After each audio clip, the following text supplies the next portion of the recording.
अस्सलाम वालेकुम, welcome to Asha recipes. आज मैं आपको मटन शोरबे की बड़ी ज़बरदस्त किस्म की रेसिपी देने जा रही हूँ। स्पेशली सर्दियों में ये शोरबा बहुत अच्छा लगता है। आइए देखते हैं इसे हमने कैसे तैयार किया है। अस्सलाम वालेकुम, वेलकम टू आशा रेसिपीज़। आज मैं आपको मटन शोरबे की रेसिपी देने जा रही हूँ। शुरू करते हैं बिस्मिल्लाहिर्रहमानिर्रहीम से। इसके लिए मैंने 3 पाव मटन का गोश्त लिया है। आप चाहें तो बीफ, चिकन, जिसमें मर्ज़ी बना सकते हैं।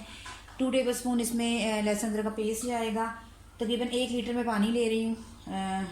इसके अलावा 2 दरमियाने मैंने प्याज है जिनको मैंने मोटा मोटा चॉप कर लिया है। इसके पिसे हुए मसालों में 2 टेबल स्पून भुना कुटा धनिया और भुना कुटा ज़ीरा जाएगा। 1/2 टेबल स्पून इसमें मैं लाल मिर्च पाउडर यूज़ कर रही हूँ। लाल मिर्च मैं कम यूज़ करूँगी क्योंकि हम यखनी टाइप शोरबा बनाएंगे। यानी कि लेकिन अगर आप अपनी मर्ज़ी से चाहें तो ज़्यादा स्पाइसी कर सकते हैं और मिर्च का इजाफा कर सकते हैं। 1/2 टेबल स्पून हल्दी पाउडर और 1/2 टेबल स्पून ही मैं नमक लूँगी। नमक बाद में मैं डालूँगी अगर मुझे कम लगा। इसके साबुत मसालों में मैंने 2 सिनेमन स्टिक्स ली हैं, 1 बादियान का फूल, 2 बड़ी इलायचियाँ, 3-4 लौंग, 12 से 15 काली मिर्चें, 1 टेबल स्पून इसमें मैंने ज़ीरा लिया है, ये जाएगा इसमें। मैं प्रेशर कुकर में बना रही हूँ, आप चाहें तो पतीले में बना सकते हैं। अगर आप प्रेशर कुकर में बना रहे हैं तो 20 से 25 मिनट की आप इसको सीटी देंगे, और अगर आप पतीले में बना रहे हैं तो फिर इसको आपके गोश्त गलने पर है कि आपको कितना टाइम लगता है। तो आए शुरू करते हैं। बिस्मिल्लाहिर्रहमानिर्रहीम से। 1 लीटर पानी मैंने लिया है, तकरीबन 3 पाव हमारे पास मटन का गोश्त है, तो इसके लिए काफ़ी होगा। साबुत मसाले जो मैंने आपको सारे बताए हैं सब डाल दें, इसे भी बड़ा मसाले डाल दें,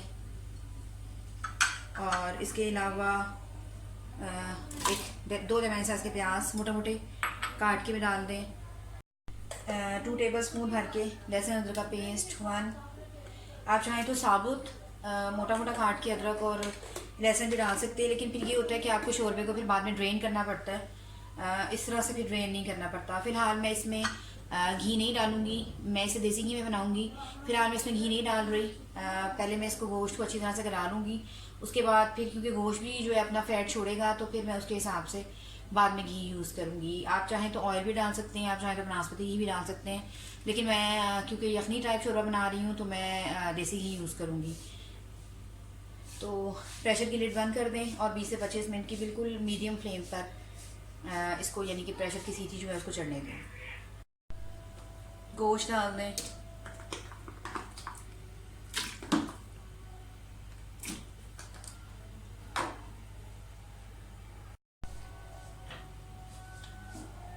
लिड दे दें प्रेशर का और विसल लगा दें। तकरीबन 20 से 25 मिनट की हम इसको विसल लगाएंगे मीडियम फ्लेम पर, और फिर उसके बाद देखते हैं। तकरीबन 25 मिनट की विसल के बाद मैं खोलने लगी हूँ प्रेशर।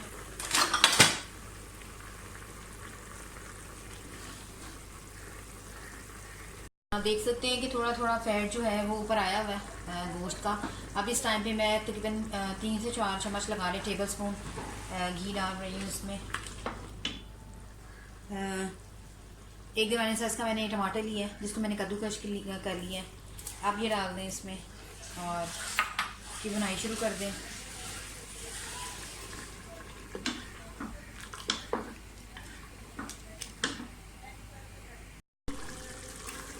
टमाटरों का पानी बिल्कुल ड्राई हो गया है, आप देख सकते हैं ऑयल ऊपर आना शुरू हो गया। ऑयल नहीं, सॉरी, घी।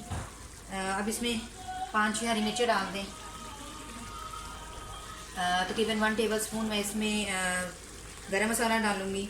बहुत ज़बरदस्त टेस्ट इससे इन्हेंस हो जाता है शोरबे का। और तकरीबन 2 गिलास पानी है जो मैं डालूँगी इसमें, यानी कि मुझे इतना शोरबा रखना है। ये जाएगा इसमें 5 मिनट के लिए या 10 मिनट के लिए। इसको बिल्कुल हल्की आंच पे रख दूँगी मैं पकने के लिए, और फिर जितनी वाली मुझे शोरबा चाहिए होगा उतना मैं रखूँगी। तो इसको पकने दें और लिड दे दें ऊपर। मटन शोरबा हमारा बिल्कुल रेडी हो गया है। तकरीबन 10 मिनट हो गए इसको पकते हुए। बस इस तरह का शोरबा मैं रखूँगी। उम्मीद करती हूँ मेरी आज की रेसिपी आपको पसंद आएगी। अगर आपको मेरी रेसिपीज़ पसंद आ रही हैं तो प्लीज़ मेरे चैनल आशा रेसिपीज़ को सब्सक्राइब कीजिए, लाइक कीजिए, शेयर कीजिए। अगली रेसिपी तक के लिए अल्लाह हाफ़िज़।